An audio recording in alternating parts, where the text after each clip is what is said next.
Begin this evening with President Trump. Two words that will always sound unnatural together, like fuckable clown or wolf blitzer. And the reason we have to start with him is Trump dominates the news cycle the way a fart dominates the interior of a Volkswagen Beetle. There is simply no escape from him. Now, just a case in point, last night Trump held a pointless rally in Florida which got roadblock coverage across cable news. And while his speech was mostly boilerplate Trump, the media is fake, Chicago is a nightmare, I'm the greatest, there was one thing he said while warning about the danger of refugees that caught people's attention. You look at what's happening last night in Sweden. Sweden. Who would believe this? Sweden. They took in large numbers. They're having problems like they never thought possible. Oh, no, what happened there? Did someone blow up Sweden's most famous landmark? And if they did, what was it? There was just one little problem with what the president said, and I think this news clip sums it up. We start this hour with an urgent plea from Sweden to the U.S. government asking, what is your president talking about? Yeah, it turns out there was no terror attack. And look, just a quick message to all other countries on Earth. In the future, you're going to find yourself wanting to ask, what is your president talking about, a great deal. And the answer is almost always going to be, we have no fucking idea. Now, Trump has since admitted his comment was in reference to a story that was broadcast on Fox News the night before concerning immigrants and Sweden. So, sifting through Trump's brain to see why he said something is now like examining a shark's stomach to see what it ate. Oh, OK, there's a sea urchin, a decomposed dolphin skull. Oh, a Fox News segment on Sweden, that's what did it. It stuck in his throat. So here is where we're at right now. Trump can dominate the news merely by referencing something that didn't happen in Sweden. And that is a real shame, because this week has seen a great deal of fascinating stories go undercovered, like this one. The estranged half-brother of North Korean leader Kim Jong-un poisoned as he waited for a flight. That story is both incredible and not entirely surprising, because if you're associated with Kim Jong-un, your odds of being murdered are around the same as if you live in a town that Jessica Fletcher visits on Murder, She Wrote. Death follows that woman wherever she goes. And I'll tell you why, because, and this is true, she's a serial killer.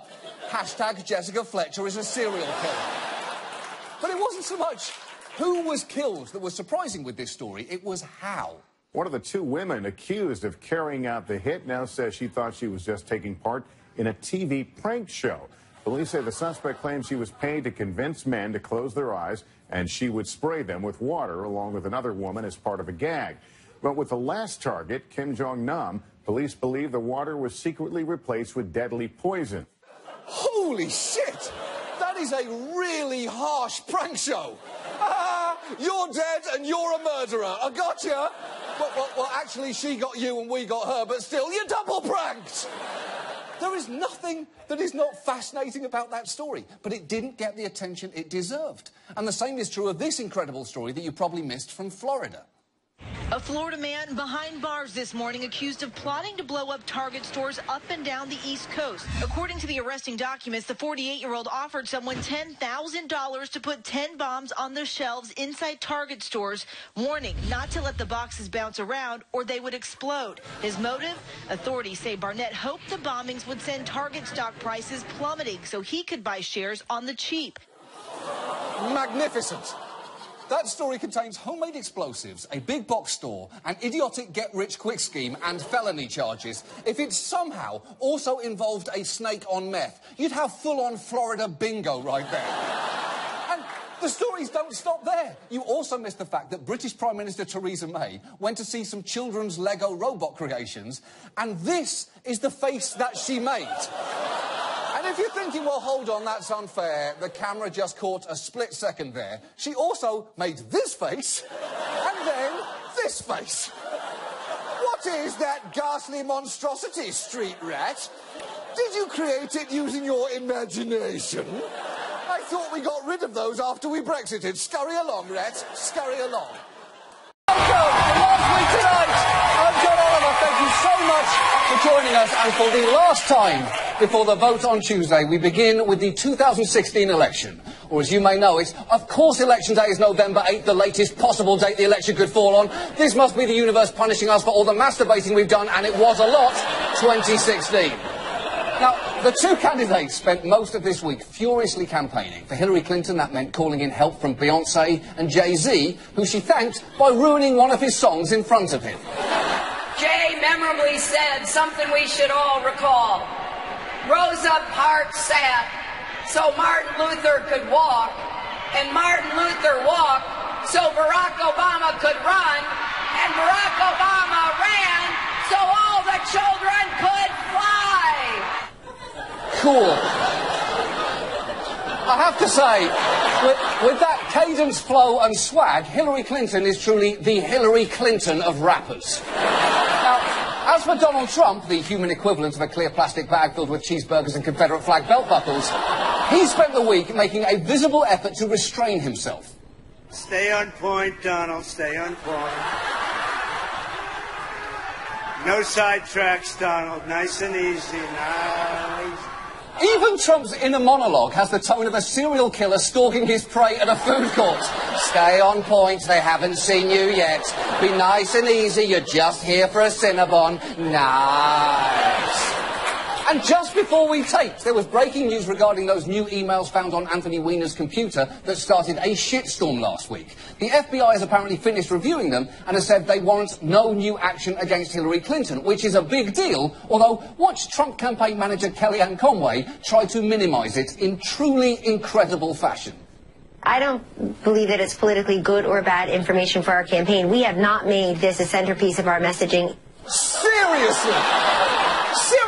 In the word cloud of your campaign, email is right up there with wall, Mexicans, big league, unintelligible, sniffle and wrong. And look, who knows if this new information about the emails will change any minds. The truth is, if you're still undecided, I honestly don't know if I can help you. For a treat, our main story later won't have anything to do with this election, but you do have to vote. Even if you live in a state where you think it won't matter, because there are some important things to vote for down ballot. You know, the races that you don't think about until you're in the voting booth and find yourself thinking, oh, comptroller, shit, I did not study for that. Well, I hope this person's not a Nazi. But it's not just candidates. In many places, there are also important ballot initiatives to consider, from raising the minimum wage to legalising marijuana, to which I say, dank. To the death penalty, and there can be confusing language. For instance, Nebraska is voting whether to repeal an earlier repeal of the death penalty. So voting to repeal will actually reinstate it, which is, I would say, undank. So you should prepare before you vote, and it's actually easy. If you Google View My Ballot and type in your address, you can see who or what is on the ballot in your area. And after that, you can type dog dressed as a walrus into Google as a little treat for yourself, because now you actually deserve it. The point is that there is a lot to consider on Tuesday, and then, barring recounts, this nightmare of a campaign will be over, which is good. Because this election hasn't so much appealed to our better angels as it has groped our better angels, mocked their weight and called them sixes at best. We are at a point where this man has a genuine shot at the presidency, despite having blown up a political party, undermined confidence in our electoral system, declared open season on journalists and unleashed a river of racism and misogyny. Also, and I feel like we've lost sight of this, he has really stupid hair. It's important to remember that. It is frankly hard to believe that there was a time when people thought a Trump candidacy would be funny. But there was such a time. Because as you may remember, 3 years ago, I guest hosted The Daily Show. And well, there is something you should see. The Republicans better have something pretty special up their sleeve. Donald Trump, just last week, he confirmed to the National Review that he is again considering a run in 2016. Do it. Do it. Elections. The only excuse for a grown man to kiss a stranger's baby and not have the cops called. We begin with the US election, or as you may know it, the holy shit, please make it stop trash fire 2015. 2016 election, or as you probably know it, America's shit salad fuck extravaganza 2016. 2016 presidential election, or as you probably know it by now, America's 3D IMAX shit fit dumpster fire 2016. The US presidential election. or as it's now better known, the fiery two-party pile-up on the hellbound Fuck-Expressway. 2016 election, or as it's increasingly known, America's fucktastic cirque to dismay. Now, presidential primaries and caucuses. The electoral foreplay that we've been engaging in since February, which will culminate in the mass balloon ejaculations of this summer's conventions. 2016 election, or as you may know it, the Lady Liberty convenience store robbery gone wrong, descending into a hostage situation, and now she's demanding a chopper, 2016. The US election, or as you may know it, the Clowntown Fuck the World shit show 2016. The 2016 presidential election, or as it's more commonly known, the electoral equivalent of seeing someone puking, so you start puking and then someone else is puking, and pretty soon everyone is puking, 2016.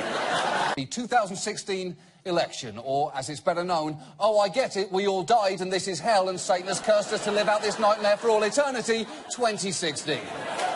The 2016 election, or as it's more commonly known, what did I do to deserve this? I always tried to be a good person. Is this because I stole candy once in 4th grade? Please stop punishing us, 2016. And in the words of Adolf Hitler, that's our show. So thank you so much for watching. Our huge thanks to Mike Myers. Good night.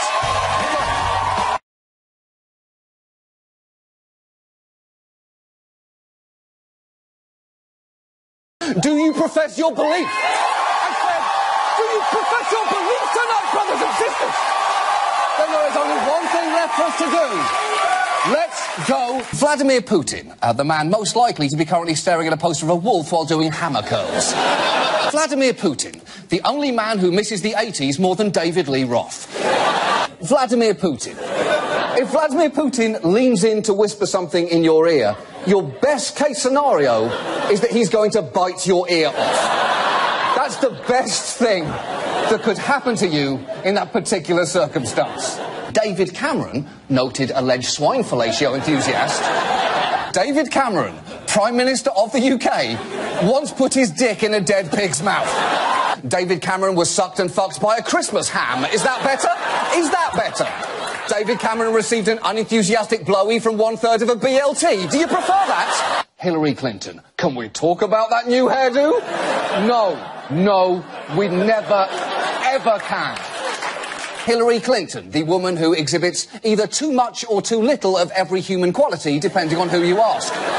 Hillary Clinton, who, if she is not elected president this year, will take all you fuckers down with her. Tim Kaine, a human sweater vest. He's basically the portrait of a vice president that came with the frame. Tim Kaine is boring. He's a white gym sock pulled all the way up. He's a Granny Smith apple for dessert. He's a single dry hump in the missionary position. Mike Pence is a rice cooker covered in homophobic slogans, which is currently being held by a chimpanzee who could bite your face off. So, you know, relax, Democrats, it could have been worse. Turkey's leader, President Erdogan, this is a man who has had his genitals stomped on by a horse and lived to tell the story. If anything, that horse was going around injured for weeks afterwards. And in international politics, there is one hard and fast rule. There is no more dangerous enemy than a man with a horse-proof dick. Boris Johnson, a grown man who looks like a problem child at a daycare centre, is now Britain's new foreign secretary. Boris Johnson, a man with such horrifically poor judgment. He wasn't just Britain's most ardent advocate for pulling out of the EU. He may be its strongest argument for pulling out in general. Pull out, Barnaby, pull out! We don't want to accidentally make another Boris. That would be ghastly.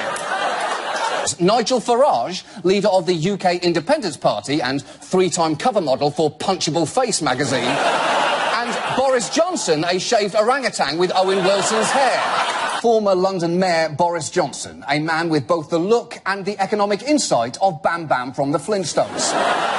Donald Trump, Rome burning in man form. Donald Trump, And I say that knowing that every time his name is said out loud, he has a shattering orgasm. Canada's Prime Minister, Justin Trudeau, has been enjoying a bit of a honeymoon since assuming office 6 months ago, with most news coverage focusing on events like that time he held 2 baby pandas, which is, yes, pretty cute. I mean, it's no The Rock holding 2 French bulldogs in a swimming pool, but it's close. It's close. Justin Trudeau, if you do a Google image search on him, you can find every poor fashion choice that he's ever made, from a 90s boy band member 1 week before entering rehab, to an LL Bean sweater model who just underwent a lobotomy, to Johnny Depp's evil twin. Queen Elizabeth II, the only becrowned woman who acts more entitled than a bride at her bachelorette party. This is my day. It's my day before my other day. Jeb Bush, the side of plain white rice that nobody ordered. John Key, put him under the Australian flag. He gets so... I want to hear him say fling. Make him say fling. John Key, you're the Prime Minister of New Zealand, not a real housewife of New Jersey. Rob Ford, everyone's favourite walking beefsteak tomato. Indian Prime Minister Narendra Modi. I've got to say, Modi, classic out-of-towner move. Comes to New York, stays a few days and leaves with a slapdash caricature done in the Times Square area. You're a cliché, Modi. You're a cliché. Narendra Modi, new Prime Minister of India. He's a transformative, albeit controversial figure. Some worry he might be a little too harsh and authoritarian. May the force be with you. What? Wow. That is a power move right there. Standing next to Wolverine and throwing out Star Wars quotes. Secretary of State John Kerry. Tourists here chanting, "I love you, John Kerry." Wait, I love you, John Kerry? Let's be clear, no lucid human has ever said those words. Even his wife has at most said certain aspects of your personality are not displeasing, John. That's as far as anyone can physically go. The Pope. The only person on earth who can pull off a white cape, Gwyneth. He's the only one. You look like a photo negative of Darth Vader. German Chancellor Angela Merkel. Do you mind if I leave my phone on? Because, you know, it's a phone a friend option. I'm the friend. Any questions regarding the IMF or Doctor Who is me? Hi, it's Angela. I can't hear you. It's so loud in this club. I'm so wasted right now. Woo! Robert Mugabe is not welcome here unless he's standing next to Billy Crystal shouting "to infinity and beyond" for no reason whatsoever. Norway, their immigration minister, Sylvie Listhaug, perhaps the most Norwegian-looking human being who has ever lived. President Obama, America's 44th not my president. Holy shit! Just look at him then and now. The president and Guantanamo Bay are aging together like the couple from Up. And it's starting to seem like Obama might be the wife who dies first. President Obama. The president means business because he's speaking from the "I killed bin Laden and threw him in the ocean" wing of the White House. And you can tell that Biden means business because he is locking eyes with the camera like a silverback gorilla who thinks you're challenging his alpha status. You want to dance, motherfucker? Iran's not going nuclear, but Joey B might. Do you want to dance with me? Rodrigo Duterte, and he is a colourful character, all of which has earned him a reputation as the Trump of the East, a title previously held by a burnt wonton covered in scarecrow pubes. Kim Jong-un, Supreme Leader, Triple Supreme Leader. I happen to think the most fitting would be Kim Lisi, Mother of Dragons, because, think about it, given his unpredictable violence and fantastical family history, he's perhaps the only person on Earth who could conceivably win the Game of Thrones. Putin, the Pope, and Clooney. Okay. For a start, kill, marry, fuck, respectively. That's the easiest round of that game I've ever played. That was very easy. And, in the words of Adolf Hitler, that's our show, so thank you.